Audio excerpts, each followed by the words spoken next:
E3 2017 was pretty decent. Out of all the calamities surrounding the biggest event of the gaming calendar, we saw a bunch of solid new titles that everybody now has gotten a chance to play. Well, most games. The best show out of everyone was Nintendo's, and I'm not saying this from a biased viewpoint. Like, what would you rather have? A new Metroid game or whatever the f*** this is? Anyways, enough backstory, let's look at everybody who had a conference this year and see what they brought to the table in front of an audience of millions worldwide. Let's go!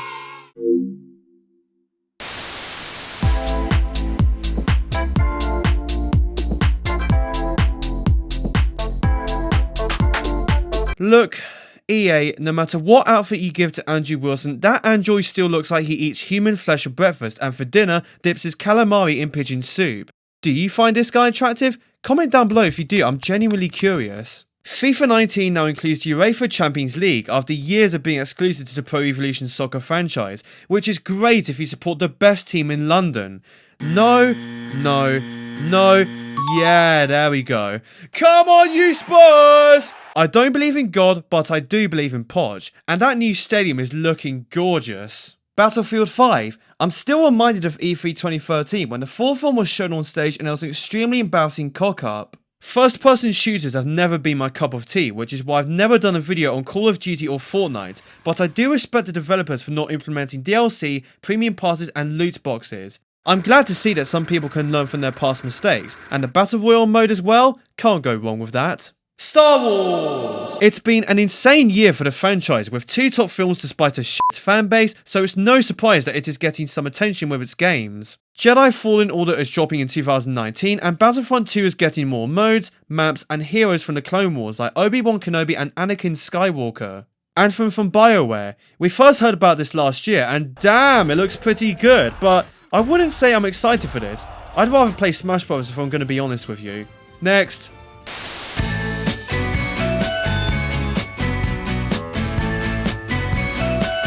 Is it just me, or did the crowd snort a few lines of Charlie before the show started, because they seem really happy?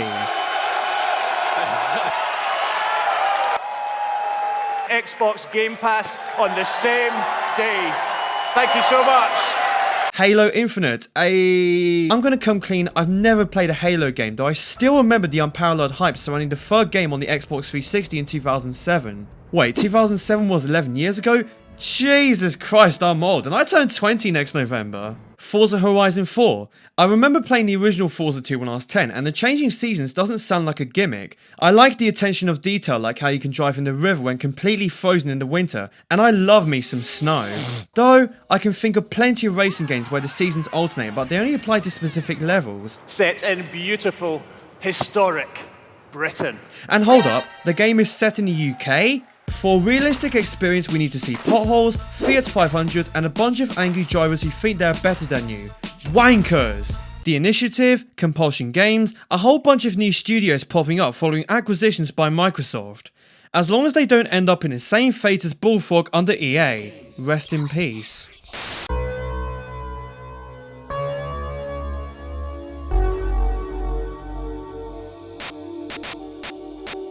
We've never had so many incredible games to play. So many good games arriving all at once? 1998 and 2007 would like to have a word with you. Regardless, the Game Pass sounds dope with a slew of free games similar to PlayStation Plus, but I still don't have an Xbox One and I'm happy with my PS4 and Switch. Can't lie, the new Tomb Raider is looking lush, as well as Devil May Cry 5 and Tunic, which looks lovely. Can't complain about a game with a stunning aesthetic, though gameplay is equally as important too.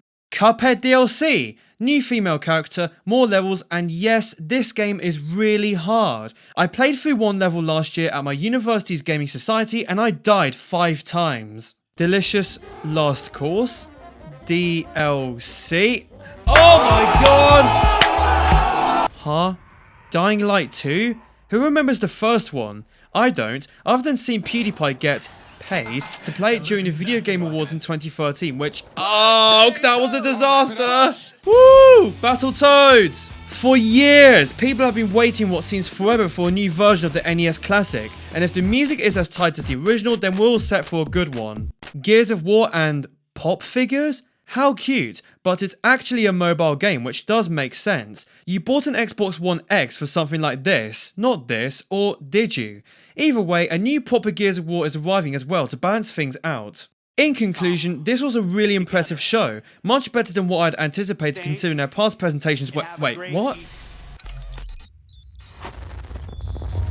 What could this be? A cyberpunk story set in 2077? Hang on, that's the actual title? Cyberpunk 2077? Who'd have thought? On to the next one!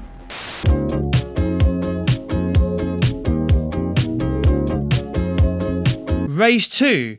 Nice. Accompanied by the least enthusiastic crowd I've ever seen in scenes reminiscent of Kanye West at the 2015 Brit Awards. Just look at this guy and listen to the music! Your life is over now. Your life is running out. Holy shit, how could you not start a mosh pit to these crazy hijinks? Here's Todd Howard looking fly as ever. Forget Andrew Wilson, I want this guy's babies the most. And seeing as Skyrim was getting countless ports since its initial release back in 2011, I was kind of predicting a version to appear on something like the PS1 this year. But thankfully, nothing happened. And at least they're self-aware of this joke in a clip that takes the piss out of their own antics. And as for Todd, well, he's on his worst behaviour on stage. It starts with a map of the world that glows in the fucking dark. Watch your profanity. Fallout 76. Okay, what happened to Fallout 5, 6, 7 and all the other numbers up to 75? At least with Windows 10 there was a genuine reason for the absence of number 9. But still, who cares about consistency? If we're gonna get a better game than the 4th installment, then that will be bless. Fallout Shelter is now available on the PS4 and Switch, new Doom title, and more Wolfenstein with the next edition set in Paris during the 1980s, with plenty more Nazis to beat the living shit out of. Lastly, a brand new franchise was announced, Starfield. Space adventures are not my favourite subgenre, and that's including Metroid Prime and Mass Effect, but come on, how could you not be intrigued for this? Oh yeah, a new Elder Scrolls 2. No gameplay, just a logo, but the fact that this exists is enough to get people hyped. I was too young for Skyrim when I was 12 and I'm not perked up for this, but I could still give it a go, especially if it sees a Switch release. Kill!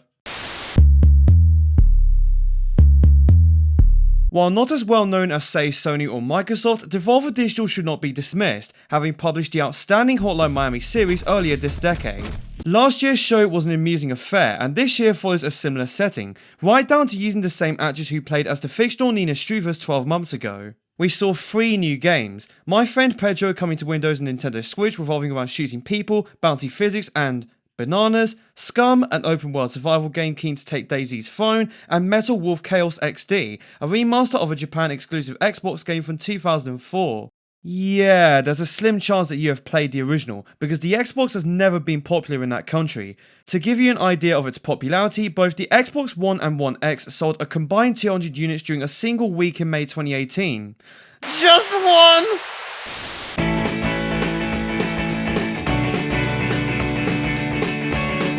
Oh my god, Platinum Games have a new title, Babylon's Fall. I've got high hopes for this to be hella sick, and after all the gems like Beautiful Joe and Bayonetta, we could be in for another enthralling adventure. Sadly, Hideki Kamiya has blocked me on Twitter, so I can't show him my support, and I would also love to see the wonderful 101 on the Switch because that was incredible. You know who else has blocked me on Twitter? A rapper who thinks the earth is flat. Look, Nothing But You was a banger back in year 6, but this is a bloody joke, except the joke is not funny anymore. Thank God for Neil deGrasse Tyson who bodied him on a diss track 2 years ago. The Quiet Man. We don't have many games where the main character has a disability, and in this case, it's with a man who is partially deaf. The trailer all in all is solid, though we do need some more information, which we'll get more of in August. Dragon Quest XI, Echoes of an Elusive Age. This game already came out in Japan last year, but the rest of the world will finally get it this year on September 4th. I do remember the 9th game appearing on the Nintendo DS in the summer of 2010 and seeing rave reviews for it, but I didn't have any money to buy me a copy. Still, Pokemon Soul Silver and WarioWare DIY were the littiest of lit. A ton of trailers were shown at this conference, though they were mostly games that had already been shown before, but if this was the only show you saw live, then hey, all of this would have been much more exciting. Next. Batman logo over Gotham, Rocket Harlem. If you say get him Mike G, then I got him. Limited Run? Okay, this is a company mostly known for publishing indie titles and porting some for physical release, which is a legit niche in the gaming circles. I'd rather have a copy of a game I can hold in my hands instead of it being stored digitally on a console and take up more storage space. There were only indie games here, and the most eye-catching ones were Golf Story and Yooka-Laylee receiving physical releases. I've already played the latter, and it is a great tribute to the glory days of Rare back in the 90s, right down to it being developed by the same people now at Playtonic, and I did back the game during its Kickstarter appeal in 2015. And because of my pledge, my name appears in the credits of the game because I contributed towards the funding of it. Yeet!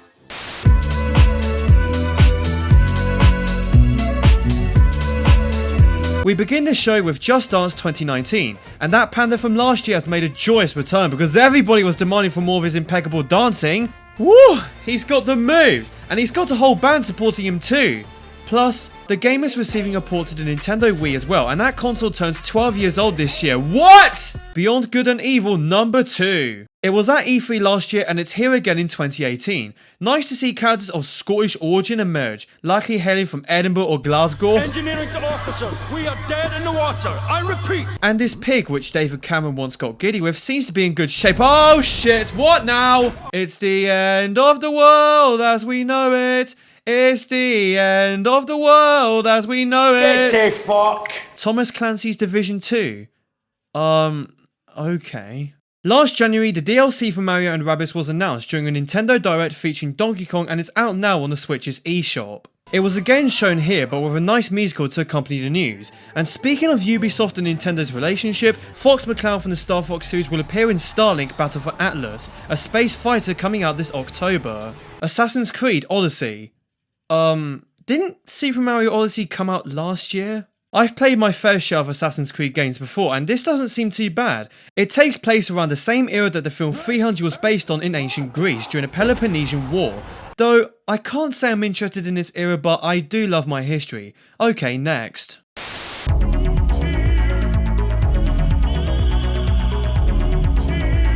PC gaming.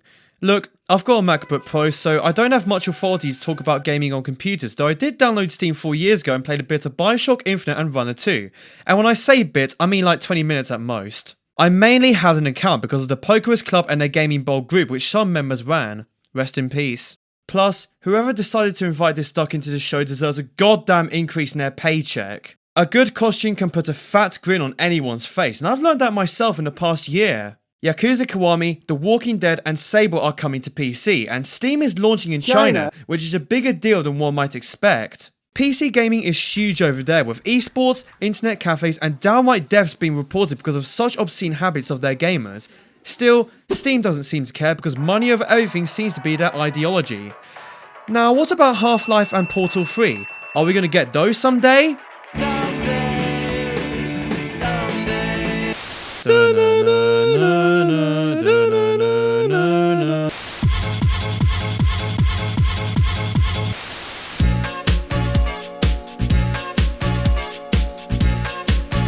Nice to see Sony paying tribute to the most iconic game of all time. Banjo-Kazooie? Nah mate, it's clearly Phalanx. I mean, look at this box art. It looks like the greatest game ever made until you realise that it is instead a dull space shooter with f***able substance. 'Tis a pity. The Last of Us 2. BEA-utiful. I saw some people on Twitter surprised to find out that Ellie is a lesbian. Sounds like these people have never heard of the Left Behind expansion pack for the original game in 2014, where Ellie's sexual orientation was revealed loud and proud. Oh, by the way, I'd like to give out a big f*** you to Disney XD in America, who deliberately messed up the livestream during a kiss between two girls. Bloody homophobes. Life's a lot more enjoyable when you have an open mind. Black Ops 4. We've got guns, guns, guns, and soldiers armed with guns.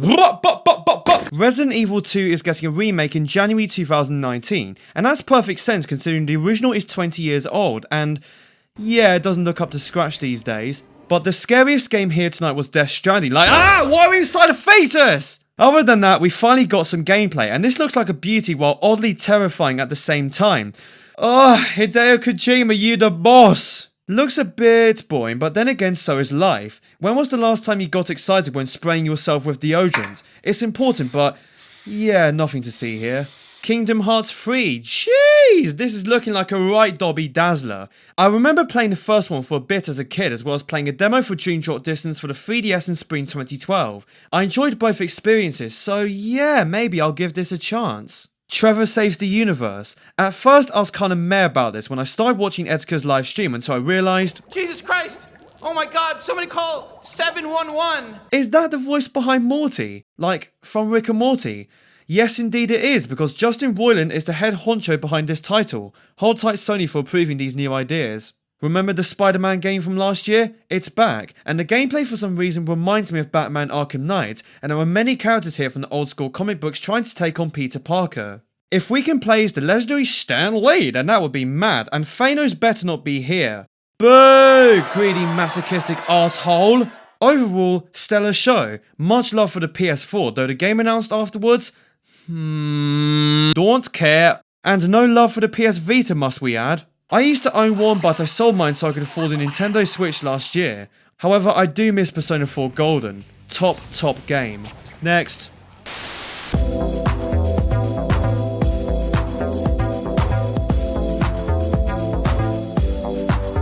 If you've been a fan of my channel for years, you'll know that I love Nintendo, so naturally I was the most excited for this show. And with the Switch doing exceptionally well in the past year thanks to its insane library, surely this show can't go wrong.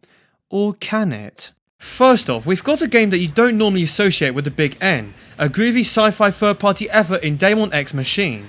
Damon Albarn? Yo, if he actually contributed to the game's soundtrack, then that would be lit. Xenoblade Chronicles 2 DLC. The more the merrier, as they say, but I've not played the standalone version yet. I've been busy with university in the past year, so yeah, that is actually a good excuse. Last year, it was revealed that a new Pokemon title was in the works, and that game in question is not your archetypal new generation. Pokemon Let's Go Pikachu and Eevee is instead another reimagining of the Kanto region where your starter is Pikachu or Eevee, and the game is inspired by the immensely successful Pokemon Go mobile app. Hey, remember when that app was popular for 2 weeks and the world seemingly got together in peace? Ah, good times. You can battle with your friends on one system, and the Pokeball Plus looks amazing, but I fear the inevitable impulse of scalpers buying tons in stock to sell at quadruple the prices. Still, November 16th can't come soon enough, exactly a week before my birthday too. Ooh, new Mario Party. Featuring scenes of people playing the game together which are impossible to replicate in real life because of crippling social anxiety. The minigames here look fun, and I didn't bother with the top 100 on the 3DS because money, and none of my friends have a 3DS except one flatmate at university. Just one! New Fire Emblem out spring 2019, and Fortnite is available to play right now on the Switch. It's alright in my opinion, and I've played it a few times at uni on a flatmate's Xbox One, but I don't understand how to play it properly. You land somewhere, shoot people, construct buildings, and run away from a purple area covered in Ribena? Oh, and many characters dance too. What? The sizzle reel has always been a trope during E3, but these shouldn't be disregarded, especially considering we get a good reminder of what else is coming out that was announced before, and some dope titles from indie developers too. However, while these games are all cool, the main attraction on show is a new Super Smash Bros. And oh my god, there are so many characters! We're spoiled for choice this time around, with all these characters at our disposal, amiibo supports for every figure, and the GameCube controller will be supported because that is the definitive way to play Smash Brothers. Wii Remote? Nah. Joy-Con? Nah. Super Nintendo controller? I mean, you could try, but good luck. And lastly, we've got Ridley from the Metroid series after murdering Super Mario. Ridley? Ridley? Finally, after years of constant begging, we finally got our Lord in Super Smash Bros. As a playable character! On December 7th, 2018, we're eating on a big plate with dough balls for starters and a bottle of absinthe by the side to drink. Nintendo's show overall wasn't bad. Solid stuff, but there was a bit too much of an emphasis on the new Smash Bros. Not that I'm complaining because it's going to be Litty, but literally half the show was focused purely on Smash Bros. Ultimate. Are there any more games coming out this year or the next? Because another software drought can disrupt the sales of the Switch, which have been so far terrific. Guess we'll have to wait for another Nintendo Direct for more clear-cut clarity, but hey, I'm still very happy with this presentation.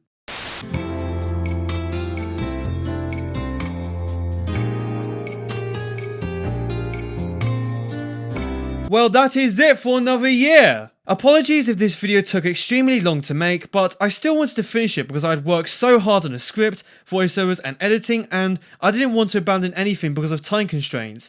Better late than never, I suppose. Daft Punk recorded one more time in 1998 and waited 2 years to release that masterpiece in 2000. So yeah, like Jerry from Toy Story 2 once said, "You can't rush art." E3 2018 was an entertaining affair, and it's always an exciting time of the year when the sun's out for summer and you've got a whole ton of titles to look forward to in the future. The best conference of the show all in all was... hard choice, but Nintendo did not disappoint again with Super Smash Bros. Ultimate. If you enjoyed this video, go give it a like and comment on what you're most hyped for, and subscribe to your local Renboy for more content in the future. Until next time, I'll see you all later. Cheerio!